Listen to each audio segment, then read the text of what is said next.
لارەکانی هەفتەی 16 و کۆتایی خولی پلەیەکی کوردستان و لە کۆمەڵە یەکەم ئاکرێ لەسەر خاچی خۆی لە بەردەم هاندەرانی میوانداری بەردەڕاشی کرد.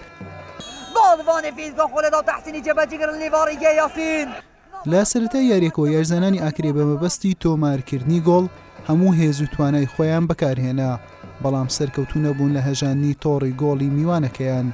گۆڵپارێزی یانەی بەردەڕەش بە هەموو شێوەیەک پارێزگاری لە گۆڵەکەی دەکرد، لە بەرامبەردا یارزانەکانیشیان بە هێرشی هەڵگەڕاوە مەترسیان خست بۆ سەر گۆڵی ئاکرێ، بەڵام نیوە یەکەم یاریەکە بە بێ گۆڵ بە کۆتا هات.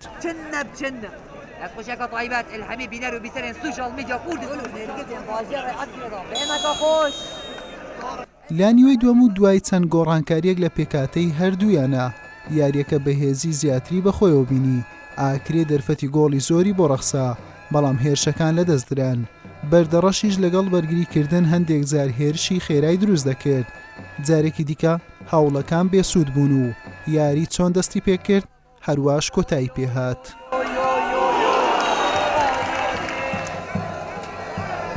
بەم شێوەیە ئاکرێ کۆی خاڵەکانی بۆ 26 خاڵ بەرز کردەوە و بە جیاوازی ئەنجام یاری نێوانیان لەگەڵ پیشەسازی توانی پلەی یەکەمی کۆمەڵەکەی بگرێت و بگاتە خولی نایاب. بەردەڕەشیش بە 12 خاڵ لە خانەی کۆتایی ڕیزبەندی کۆمەڵەکەی مایەوە و دابەزی بۆ خولی پلە دووی کوردستان.